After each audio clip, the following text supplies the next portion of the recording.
16h-18h sur Europe 1.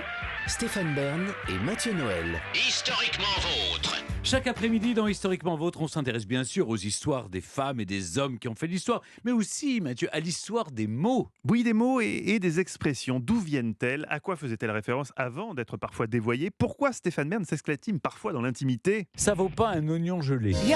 La réponse vous attend dans les fins mots de Stéphane Bern. Aujourd'hui, Stéphane, à la source de quelle expression nous emmenez-vous nous désaltérer? Prix de la tournure la plus inutile 2020. Pourquoi, pour parler d'une femme légère, on parle d'une Marie couche-toi là?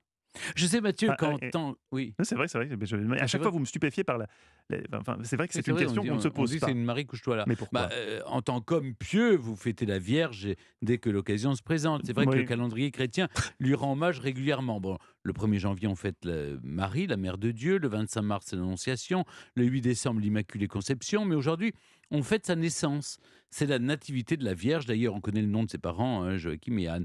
Mais alors, qu'elle occupe une place centrale dans la foi chrétienne. Pourquoi? Pour désigner une femme de petite vertu, une femme qui couchera facilement.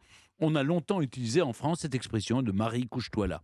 C'est paradoxal. L'expression apparaît au XVIIe siècle, mais en 1876, on la retrouve dans l'Assommoir.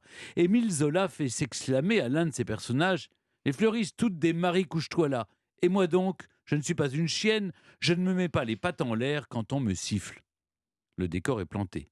L'expression est sans pitié pour les femmes à la jambe légère, débauchées. Elle désigne même les loueuses de charme, les prostituées. Vous le voyez, hier comme aujourd'hui, la liberté de mœurs a mauvaise presse. Mais alors pourquoi Marie? D'abord, c'est un prénom extrêmement commun en France. C'est même le prénom le plus donné au XXe siècle.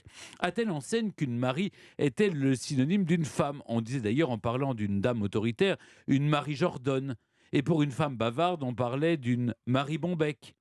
On peut penser aussi que Marie-Madeleine, la prostituée repentie, appréciée de Jésus, ait pu également inspirer l'expression. Il y a d'autres expressions comportant un prénom. Citons En voiture Simone. Oui, pourquoi si? Et Fesse Mathieu. Ah, celle-ci, oui, j'aimerais bien Vous savez ce que c'est qu'un Fesse Mathieu? Non. C'est une personne avare.